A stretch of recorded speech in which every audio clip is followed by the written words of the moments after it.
معروف قانون دان بیرسٹر چودھری اعتزاز احسن کا بڑا بیان سامنے آ گیا۔ پاکستان پیپلز پارٹی کے رہنما اعتزاز احسن کا کہنا ہے کہ سپریم کورٹ نے لکھ دیا کہ انتخابات 14 مئی کو ہونے ہیں تو چیف جسٹس کا فیصلہ حتمی ہے۔ انتخابات اسی روز ہوں گے اور یہی وزیر اعظم کرائے گا۔ جب عدالت میں بلایا جائے گا تو نہ ماننے پر سزا ہو سکتی ہے۔ یوسف رضا گیلانی کی طرح 5 سال کی نااہلی کا سامنا کرنا پڑے گا۔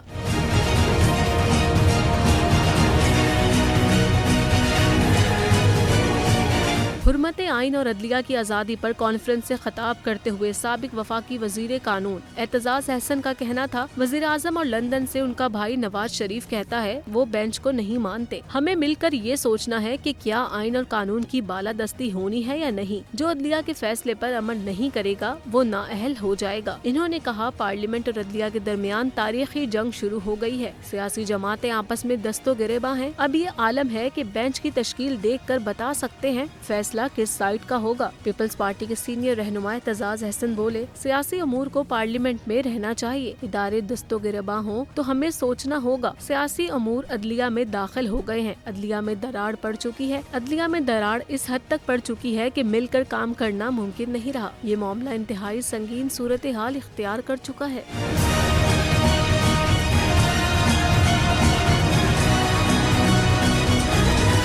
ہوائے نفس کی ہے حکمرانی، لٹیرا کر رہا ہے پاسبانی۔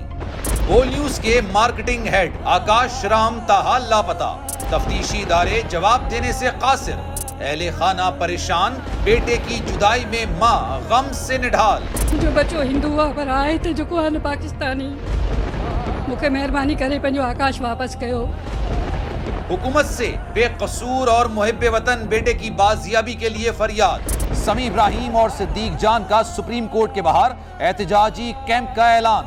کہ سوموار کے دن سے ہم سپریم کورٹ آف پاکستان کے سامنے کیمپ لگائیں اور ہم سب سپریم کورٹ آف پاکستان کے سامنے بیٹھ جائیں اور اس وقت تک نہیں اٹھیں گے جب تک آکاش واپس نہیں آئے۔ مشکل کی اس گھڑی میں عالمی میڈیا نے بھی اٹھائی آواز۔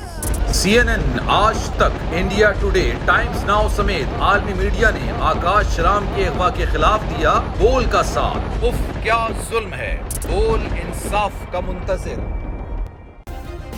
سبسکرائب کریں اور بیل دبائیں تاکہ کوئی خبر رہ نہ جائے۔